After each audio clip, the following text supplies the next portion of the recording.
कहानी की शुरुआत में हमें फ्यूचर का वक्त दिखाया जाता है, जहां एक अनजान वायरस के कारण मनुष्यों की पॉपुलेशन 2 मिलियन से भी कम रह जाती है और इस वायरस के होने से सभी लोगों की देखने की शक्ति जा चुकी है। और जब भी किसी के यहाँ बच्चे का जन्म होता है तो वो भी देख नहीं पाता। और इतना समय गुजर जाने के बाद टेक्नोलॉजी की दुनिया बहुत पीछे रह चुकी होती है, जिसके कारण लोग आदिवासियों की जिंदगी गुजारते हैं। देखने की शक्ति को इस वक्त सिर्फ एक अंधविश्वास और मिथ समझा जाता था और देखने की शक्ति के बारे में बात करने वाले और इस शक्ति के साथ पैदा होने वाले व्यक्तियों को भी जिंदा जला दिया जाता था। अंधे होने के कारण कुछ व्यक्तियों की बाकी सेंस बहुत तेज हो जाती है, जिसकी हेल्प से वो कबीले वालों को रास्ता दिखाते हैं और आने वाले वक्त और मौसम की भविष्यवाणी भी करते हैं। इसके बाद हमें सीरीज में कैंजुआ नामी सिटी दिखाया जाता है, जिसे क्वीन रन करती है, जिसका नाम कैन होता है। इसकी एक आर्मी होती है जिसे विच फाइंडर आर्मी कहते हैं। क्वीन बहुत ही ज्यादा धार्मिक होती है और देखने की शक्ति के बारे में बात करने वालों को बहुत ही जानलेवा तरीके से मार देती है और वही सब पर हुकूमत चलाती है। विच फाइंडर आर्मी का काम ऐसे व्यक्तियों को ढूंढ कर लाना होता है जो देख सकते हैं। क्वीन टेक्नोलॉजी के दौर से बचे हुए डैम को कंट्रोल करती है और वही इसकी मालिक होती है और इस पर कब्जा करके वहीं पर इसका महल बनाया गया होता है। इसके बाद हमें सीरीज में एल्कनी कबीला दिखाया जाता है, जो घने जंगलों के बीच में बना होता है, जिसका एक सरदार होता है जो बहुत ही नाडर और ताकतवर होता है। इसका नाम बाबा वॉस होता है। फिर हमें कबीले में बाबा वॉस की पत्नी मैगरा दिखाई जाती है, जो बच्चे को जन्म देने वाली है और इसकी मदद करने के लिए कबीले की बुजुर्ग महिला पेरिस इसकी मदद कर रही होती है। मैगरा कबीले के सरदार और अपने पति बाबा वॉस के बारे में पूछती है, जिस पर पेरिस उसे बताती है कि वो बाकी आदिवासियों के साथ कबीले से बाहर इससे भी ज्यादा अहम काम के लिए निकले हुए हैं। तो दोस्तों, यहाँ पर हमें पता चलता है कि कबीले पर विच फाइंडर्स का हमला होने वाला है, जिन्हें लगता है कि मैगरा एक विच है और इसे और इसके बच्चों को मारने के लिए इनके रास्ते में जो भी आएगा वो इनकी जान ले लेंगे। कबीले के लोग अपने सरदार की पत्नी की सुरक्षा के लिए एकजुट होकर लड़ने के लिए तैयार हो जाते हैं। अंधे होने के बावजूद वो लड़ाई में काफी माहिर होते हैं और बाकी सेंस यानी सूंघने और सुनने की शक्ति से इस बात का पता लगा लेते हैं कि विच फाइंडर यहाँ से करीब ही है और 200 लोगों के साथ वो बहुत सारे हथियारों के साथ इस पर हमला करने वाले हैं। बाबा वो सभी लोगों की हिम्मत बढ़ाता है और धार्मिक नाच करते हुए जंग का भोपो बजाकर सभी लोगों से ये वादा करता है कि वो कबीले की सुरक्षा के लिए अपनी जान देने को भी तैयार है। सभी लोग अपने लीडर की बात मानते हुए जंग के लिए तैयार हो जाते हैं।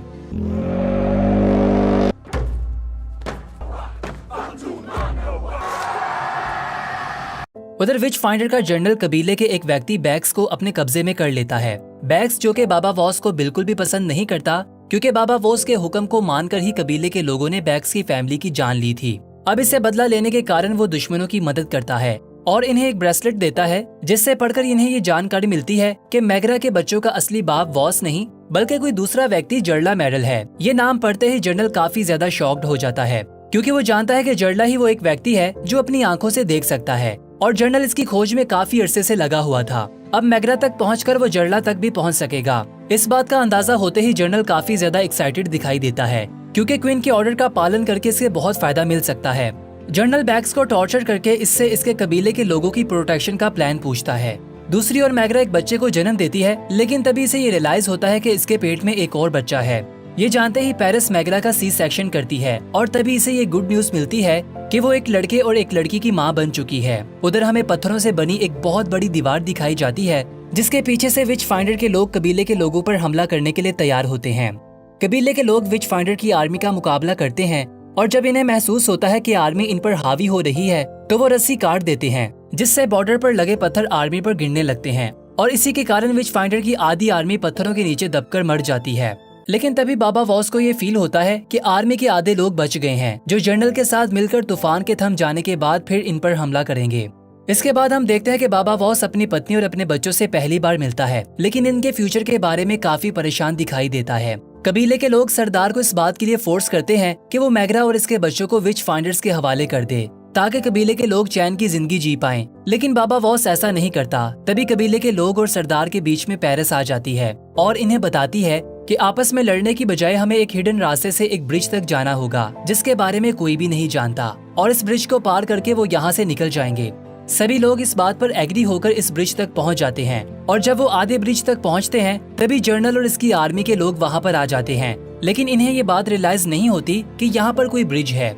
जब कबीले के लोग ब्रिज को पार कर लेते हैं तभी जनरल को ब्रिज के बारे में पता चलता है अब वो भी ब्रिज को पार करने की कोशिश करते हैं, लेकिन सरदार ब्रिज की रस्सी को काट देता है, जिससे आर्मी के कुछ और लोग भी गिरकर मर जाते हैं और बाबा वॉस बैग्स को भी अपनी ओर खींच लेता है, क्योंकि वो अभी भी कबीले का मेंबर है। जनरल इस बार भी नाकाम हो जाता है और अपनी आर्मी के साथ वापस चला जाता है। जनरल की नाकामी की खबर एक हुक के जरिए से क्वीन तक पहुंचती है। क्वीन अपनी हार के बारे में काउंसिल के मेंबर्स को इन्फॉर्म करती है और यहाँ पर हमें पता चलता है कि जर्ला ने क्वीन की बहन को मारा था, तभी वो इससे बदला लेना चाहती है। काउंसिल की नजर में देखने की शक्ति का होना एक शैतानी शक्ति जैसा है और इसीलिए इन्हें जर्ला और इसके दोनों बच्चों की जान लेना होगी। सभी लोग क्वीन की बात पर एग्री करते हैं और वो तीनों को मारने के लिए विच फाइंडर की एक और आर्मी इनकी ओर भेजते हैं। दूसरी ओर हम कबीले के लोगों को एक चट्टान पर खड़ा हुआ देखते हैं, जहां मैग्रा कबीले वालों को जर्ला की असलियत के बारे में बता देती है कि इसके पास देखने की शक्ति थी और वही इस बच्चों का असली पिता है। वो किसी भी धर्म पर विश्वास नहीं करता और इसके हिसाब से वो देखने की शक्ति से दुनिया को एक खूबसूरत जगह बना देगा। मैग्रा कबीले वालों को जर्ला की बताई हुई एक ऐसी जगह पर ले जाती है जो मैजी की तरह है, यानी वहाँ और कोई नहीं आ सकता। सभी लोग इस वैली में आ जाते हैं और वहाँ आकर खुद को सुरक्षित फील करते हैं। फिर इसके बाद हम बाबा वॉस को अपने दोनों बच्चों के साथ देखते हैं, जहां वो एक नदी के किनारे लंबी सांस ले रहा होता है। तभी हमें ये बात नोटिस करवाई जाती है कि दोनों बच्चों के पास भी देखने की शक्ति है। कुछ समय के बाद हम बाबा वॉस को घने जंगलों में अपने बच्चों के साथ खाने की तलाश में भटकता हुआ देखते हैं। तभी अचानक एक बहुत ही भयानक भालू इन पर हमला कर देता है।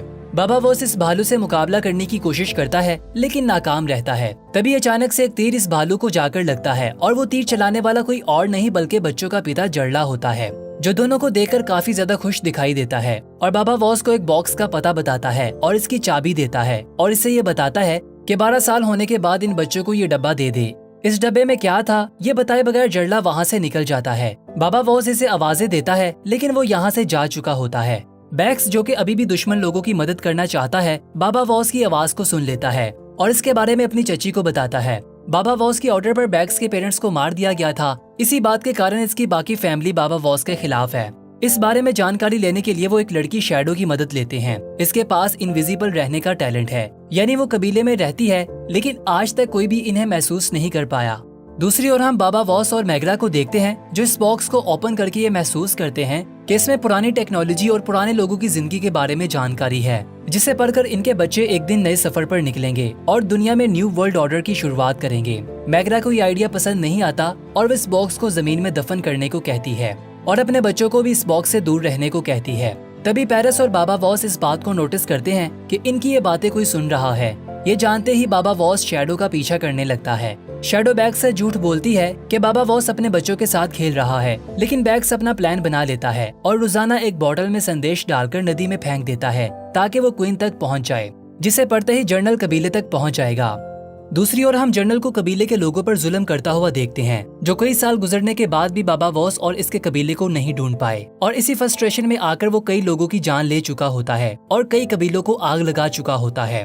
उधर डैम के बीच रानी को जर्नल की ओर से ये मैसेज मिलता है कि वो जंग खत्म करके वापस आना चाहते हैं, लेकिन तभी इसे ये रियलाइज होता है कि इस मैसेज के साथ छेड़खानी की गई है, क्योंकि काउंसिल के लोगों को इस बात पर यकीन नहीं रहा, क्योंकि वो कबीले के लोगों की भलाई की बजाय विच फाइंडर आर्मी के द्वारा लोगों की जान लेती है और ऐसा करने से इसको कोई भी फायदा नहीं हो रहा, जिसके कारण लोग इसके खिलाफ हो जाते हैं। क्वीन इसके खिलाफ होने वाले काउंसिल के लोगों को फांसी पर लटकाकर इन्हें करंट लगाकर मार देती है।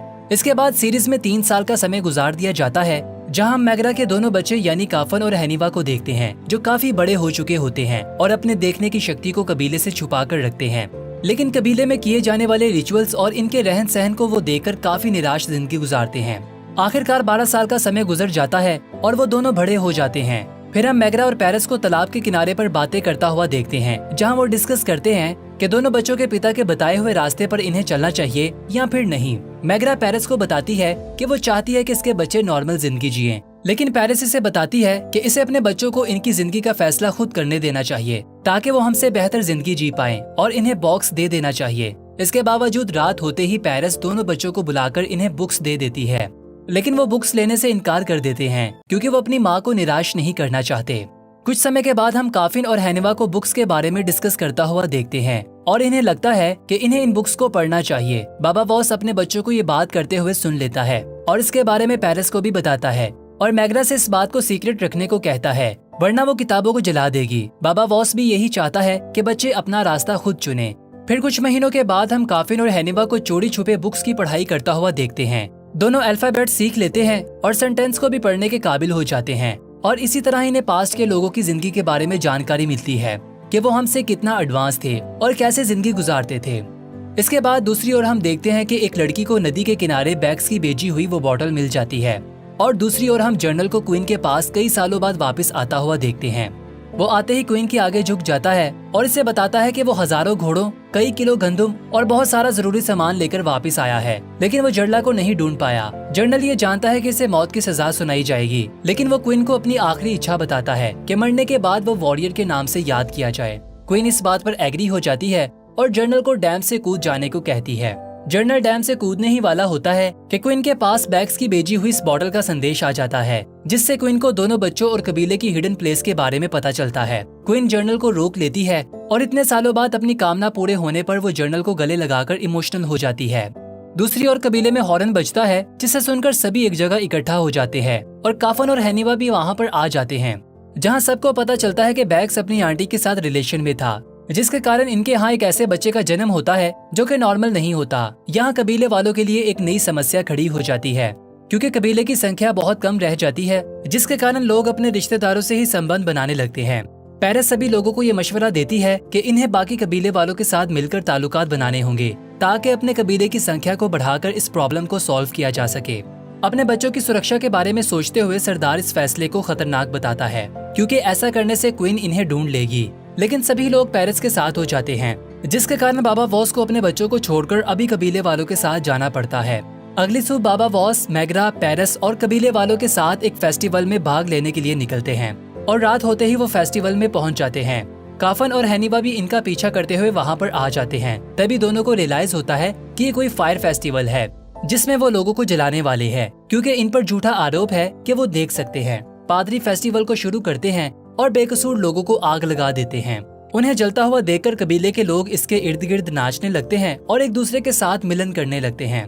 ये देखकर हैनिवा काफी गुस्से में आ जाती है और इन पर चिल्लाती है, जिससे काफन इसे खामोश रहने को कहता है। बाबा वॉस और मैग्रा भी इस फेस्टिवल के बारे में जानकर काफी दुखी नजर आते हैं। पेरिस इन्हें बताती है कि क्वीन के किए जाने वाले रिचुअल्स और इसकी फैलाई गई बातें हर तरफ फैल रही हैं, जिसके कारण लोग मासूम लोगों की जान ले लेते हैं। काफन इस फेस्टिवल से दूर निकल आता है क्योंकि इसकी हालत खराब होने लगती है, लेकिन इसका सामना एक ऐसे किडनैपर से हो जाता है जो लोगों को बंदी बनाकर बेच देता है। वो काफन को बंदी बना लेता है। काफन को पता चलता है कि वो अकेला नहीं बल्कि इसके कबीले के और भी बहुत सारे बच्चों को बंदी बना रखा है। फिर हम देखते हैं कि हैनिवा को अपने भाई के गुम हो जाने का पता चलता है और वो अपने पेरेंट्स को इसके बारे में बताती है। सभी लोग ये जानते ही काफन की तलाश में निकलते हैं। दूसरी ओर किडनैपर एक अनजान रास्ते से सभी लोगों को एक नए टाउन में ले आता है, जहां लाते ही वो इन सब के मुंह को अनटाई कर देता है। दूसरी ओर सभी लोग इस रास्ते पर पहुंच जाते हैं जहां से वो किडनैपर इन्हें लेकर गुजरा था, क्योंकि वहां पर आग लगी हुई होती है। तभी हैनवा वहां कुछ लिखा हुआ नोटिस करती है, जो काफन ने लिखा होता है कि वो जिंदा है और इस रास्ते को फॉलो करे। वो सबको इस क्लू के बारे में बताती है, लेकिन मैग्रा ये बात जानकर काफी हैरान होती है और बहुत ज्यादा नाराज हो जाती है कि इनके बच्चों को पढ़ना लिखना आता है। इसका मतलब इन्होंने अपने जीवन का बहुत बड़ा हिस्सा इनसे छुपा कर रखा था। लेकिन हैनिवा उसे बताती है कि वो अपने असली फादर के रास्ते पर चलना चाहती है। इस वक्त सभी लोगों के लिए काफन को ढूंढना ज्यादा अहम था, इसीलिए वो वापस अपने मिशन पर ध्यान देते हैं। थोड़ी देर बाद ये ग्रुप इस टाउन पर पहुंच जाता है जहां पर किडनैपर्स ने सभी को बंदी बनाकर रखा था। बाबा वो सभी लोगों को यहाँ पर रुकने को कहता है कि वो अकेला ही इस मिशन पर जाएगा। हैनिवा साथ देना चाहती है, लेकिन बाबा वॉस इसे रोक देते हैं, क्योंकि वो अपनी बेटी को अपना वो रूप नहीं दिखाना चाहते जिससे वो लोगों की जान लेगा, क्योंकि इसने अपनी जिंदगी में बहुत सारे लोगों को बहुत बुरे तरीके से मारा है। बाबा वॉस टाउन में एंटर हो जाता है और वहाँ खड़े एक पहरेदार को बंदी बनाकर इसकी जगह पहुँच जाता है जहाँ किडनैपर ने सभी लोगों को रखा होता है। काफन अपने पिता को देखते ही इसे सिग्नल देता है और इसके बाद बाबा वॉस एक बीस्ट में बदल जाता है, यानी वो बहुत ही जानलेवा तरीके से एक एक करके सभी लोगों की जान लेने लगता है। बाबा वॉस का ये रूप देखकर इसका बेटा भी अपने पिता को एक पल के लिए नहीं पहचानता। इसके बाद आखिर में बाबा वॉस ग्रुप के मेन लीडर पर हमला करता है और आखिर में अपनी तलवार इसके गले में घुसाकर इसकी जान ले लेता है। अपने बेटे काफन को वापस पाकर मैग्रा इसे गले लगाती है, लेकिन तभी उसे वो बात याद आ जाती है कि इसके बच्चों ने इससे झूठ बोला। कबीले में वापस पहुंचते ही हैनवा और काफन अपनी माँ को बताते हैं कि इन्हें एक न एक दिन अपने पिता के बताए हुए रास्ते पर चलना ही था। इस बार मैग्रा अपने बच्चों को स्वीकार कर लेती है और इन्हें गले लगाती है और बताती है कि वो हमेशा कबीले के मेंबर्स रहेंगे, चाहे वो कहीं भी चले जाएं। उधर बाहर बाबा वॉस को कुत्तों के भौंकने की आवाजें आती है जिसे सुनकर इसे ये रियलाइज होता है कि जर्नल और इसकी आर्मी मैगरा और इसके बच्चों को लेने के लिए कबीले पर हमला करने वाले हैं।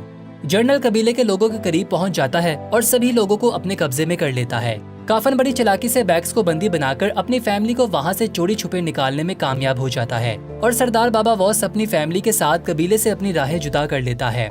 लेकिन इनके साथ शैडो भी जाना चाहती है और अपनी माँ से वादा लेकर इनके साथ निकल पड़ती है। बैग्स ने इनके साथ जो कुछ किया, हेनवा इसके कारण बैग्स की जान लेना चाहती है, लेकिन काफन ऐसा करने की बजाय उसे आजाद कर देता है, उसे ये रियलाइज करवाने के लिए कि इसके असल दुश्मन हम नहीं बल्कि जर्नल और क्वीन है। लेकिन इसके बावजूद बैग्स कबीले में वापस जाकर जर्नल को बाबा वॉस और इसकी फैमिली के भाग जाने के बारे में बता देता है, जिसके सुनते ही जर्नल कबीले वालों के सामने एक घोषणा करता है कि जब तक वो काफन और हेनवा को इसके हवाले नहीं कर देते, सारे का सारा कबीला विचेस यानी मॉन्स्टर समझा जाएगा और इन्हें सजा दी जाएगी। दूसरी ओर बाबा वॉस की फैमिली नदी के किनारे पहुंच जाते हैं, जहां पर इसने कई साल मेहनत करके एक बोट बनाई होती है, जिसमें सभी लोग बैठ जाते हैं। तभी वहां पर जर्नल और इसकी आर्मी के लोग पहुंच जाते हैं। जर्नल जर्ला के बच्चों के इतने करीब पहुंचने के बावजूद भी इन्हें पकड़ नहीं पाता, लेकिन ये सोचकर वो हार नहीं मानता और अपनी आर्मी को पानी के अंदर जाने को कहता है, जिनमें से एक व्यक्ति बोट तक आ जाता है। बाबा वॉस इसकी जान ले लेता है, जिससे आर्मी के लोगों को इनकी लोकेशन का पता चल जाता है और इसके बाद वो एक एक करके बोट पर हमला कर देते हैं। इस लड़ाई के बीच हेनवा बैग्स को तीर से निशाना लगाकर मार देती है, जिससे बैग्स जख्मी हो जाता है। लेकिन जर्नल गुस्से में आकर इसी तीर की मदद से बैग्स की जान ले लेता है और कश्ती इस तालाब और जर्नल से काफी दूर निकल जाती है। इसके बाद जर्नल कबीले के लोगों की जान लेने का फैसला करता है और उधर बोट में बैठी पेरिस सभी लोगों को जर्ला का दिया हुआ मैप दिखाती है, जिसके अनुसार इनके पास दो ऑप्शंस है, या तो वो इस नक्शे को फॉलो करेंगे या वो जंगल से होते हुए एक सेफ जगह पर पहुंच जाएंगे। सभी लोग वोट करते हैं, जिसमें वो मैप को फॉलो करने पर एग्री हो जाते हैं, लेकिन मैगरा इस बात पर एग्री नहीं होती और यहाँ पर कोई भी मैगरा की बात नहीं सुनता। दूसरी ओर क्वीन के पास कौंसल में सभी लोगों को बाबा वॉस के फिर से बच निकलने की खबर मिल जाती है। सभी लोग क्वीन के खिलाफ हो जाते हैं, क्योंकि वो किंगडम के बारे में सोचने की बजाय धर्म के नाम पर लोगों की जान ले रही होती है। क्वीन ये बात भी रिवील कर देती है कि वो जर्ला से प्रेम करती थी, लेकिन इसने इसे कभी भी भाव नहीं दिया था। कौंसल के लोग क्वीन पर आरोप लगाते हैं कि वो जज्बात में फैसला करके किंगडम का बहुत ज्यादा नुकसान कर रही है। ये सुनते ही वो वहाँ से चली जाती है, लेकिन बाद में अपने खिलाफ होने वाले कौंसल मेंबर्स को वो मौत के घाट उतार देती है। उधर ग्रुप की आंखें खुलती हैं और इन्हें रियलाइज होता है कि इनका सभी सामान खो चुका है।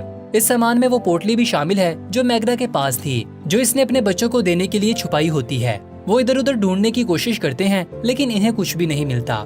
तभी काफन को दूर से एक व्यक्ति इनकी तरफ बढ़ता हुआ दिखाई देता है। दूसरी ओर क्वीन को इसकी असिस्टेंट बताती है कि सारी किंगडम इसके खिलाफ हो गई है और जल्द ही वो इसे तख्त से उतारने वाले हैं और इसे इसके किए की सजा भी मिलेगी। ये जानते ही क्वीन के दिल में बदला लेने की आग जाग जाती है और वो डैम को बंद कर देती है, जिससे पूरा डैम टूटने लगता है। क्वीन अपनी असिस्टेंट के साथ एक बुगी में बैठकर वहाँ से निकल जाती है और डैम टूटने से पूरी रियासत डूब जाती है और यहीं पर सीजन का एंड हो जाता है। अगर आप मूवी का दूसरा पार्ट देखना चाहते हैं तो कमेंट बॉक्स में जरूर बताइएगा। मिलते हैं आपसे इसके नेक्स्ट पार्ट के साथ, तब तक के लिए बाय बाय।